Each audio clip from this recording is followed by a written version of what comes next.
Good afternoon. I'm Shayan Lahiji, studying in South Korea, Nanobiotechnology Lab. And today, Professor Hyung-gi Jung was supposed to come here and give the presentation, but because of some meeting he had in South Korea, he couldn't join us, and he requested me to present instead of him. So the topic of talk today is about microneedles, and I'm going to give a very general talk about this. So there are not much scientific data here, because if I go deep into our data, then it's going to take so much time, and you're not going to like it. So I will start. As you know, there are different routes of drug administration, like oral, injection, implantation, and transdermal. All of these has got their own advantages, and also they are limited in many ways. For example, in case of oral delivery, as some other researcher already talked about it, due to first pass effect, the bioavailability of drugs are much lowered after taking the pills. Or in case of, for example, injection, some people have got needle phobia and they cannot get injection, or it's painful. So people prefer something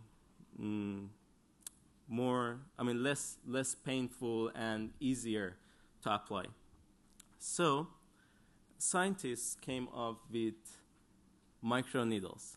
And microneedle, as you can see from its name, is a micro-dimension needle like this. So here you can see an image of an insulin needle, which is the smallest one. And these are the microneedles. You can see, you can compare their dimension. They're much smaller. And there are 4 types of microneedles. The first one is solid microneedle, that it causes pores onto your skin, and after that, through those pores, you can apply the drug, and they get delivered into your body. The other type, the second type, is coated microneedle, that through, for example, electrospinning, you coat the microneedles with a layer of drug, and then apply these coated microneedles into your skin. And dissolving microneedles are referred to microneedles that are, the drug is mixed with a polymer. So when it's applied into your skin, it gets dissolved and the drug is delivered. And hollow microneedles, finally, are just like normal hypodermic needles, but the only difference is they are much smaller, like the image I showed you earlier. And today I'm going to focus on these 2. But before getting into my talk, I'm going to show you some real images of microneedles. For example, this one is dissolving microneedles with different colors of dye, so to look more beautiful. And solid microneedles, different shapes, hollow microneedles, and finally the coated microneedles. In 2010, we came up with a technology to fabricate super long microneedles for the first time, and they were up to 2 millimeters. And after that, we started working on hollow microneedles, which was, we divided our research into 2 fields of blood extraction and drug delivery.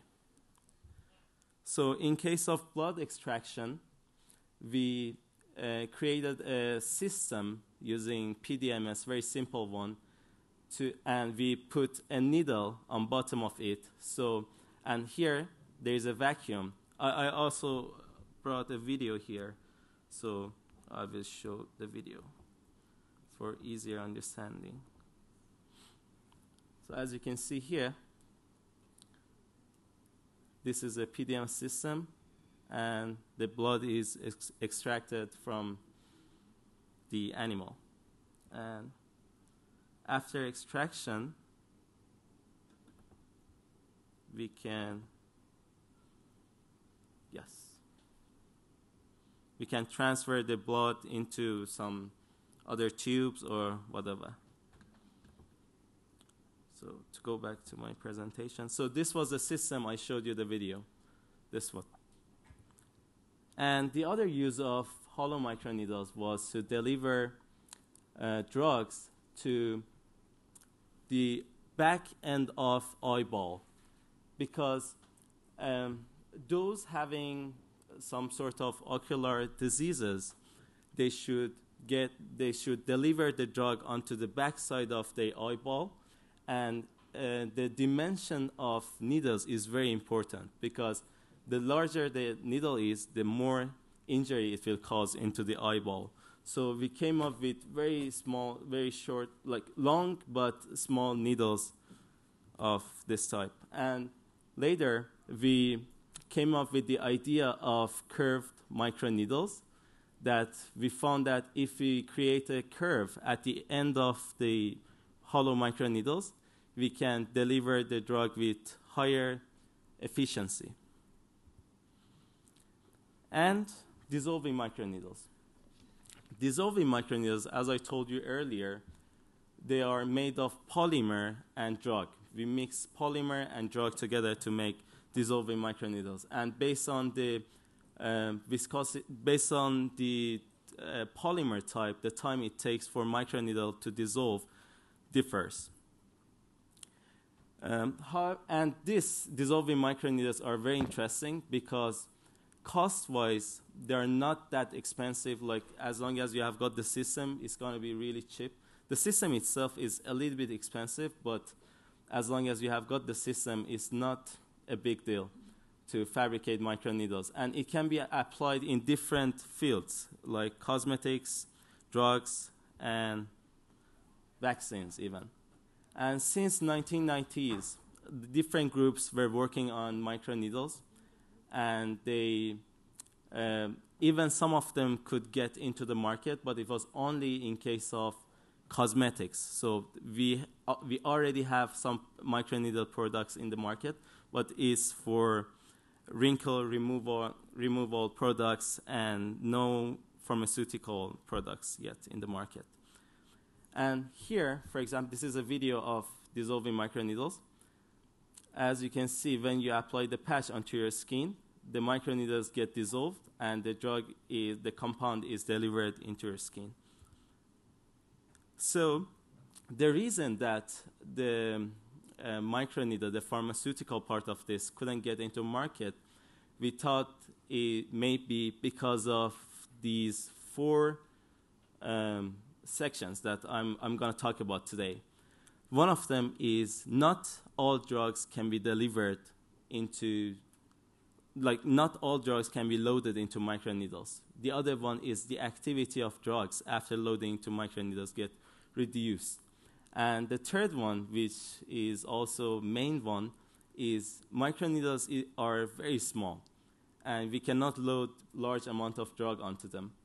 And finally, the incomplete insertion. Microneedles, because they're very small, they cannot get fully inserted into the skin. So, traditionally, this is how they fabricated microneedles. Drugs and solvent mixed together, drug solution, and we added polymer to it, fabricated microneedles over patch, and apply patch onto the skin. However, as I told you, not any drug could be loaded on it. So, for example, in case of lipophilic drugs, we couldn't load lipophilic drugs we couldn't mix it with polymers because they need some sort of solvents, and those solvents are usually very toxic. So we came up with a system called Innovative Polymer System that, if you're interested later, you can ask me and I will explain you about this. And the other one was the amount of loading onto microneedles. We came up with a method to load powders onto microneedles. So through loading powders onto microneedle, we could deliver higher amount of drug onto the skin. And for polymers, we mainly use three main polymers. One of them is CMC, the other one is PVP, and HA.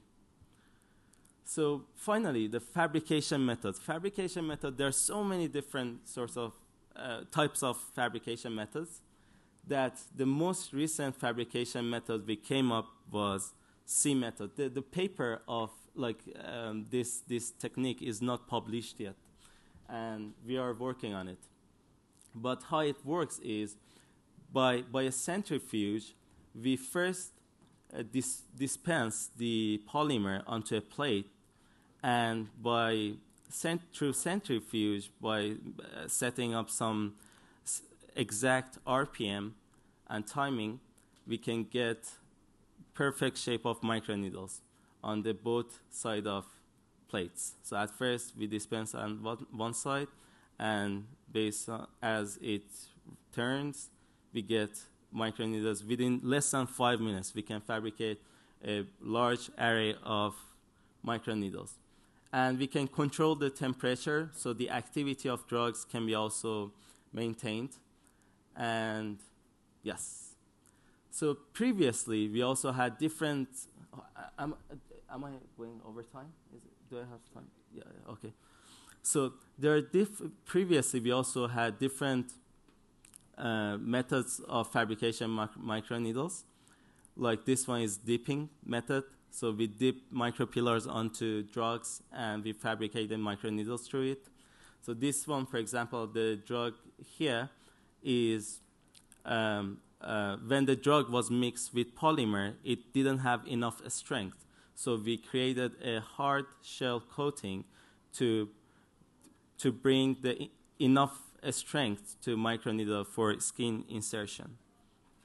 And before that, we also had another method, droplet-borne air blowing. So this one also, we also have we have a plate, we dispense polymers, and another layer from top comes down, and after air blow, we will have microneedles. And these ones are the real images of microneedles. So here, the dispensed polymers with drug and microneedles.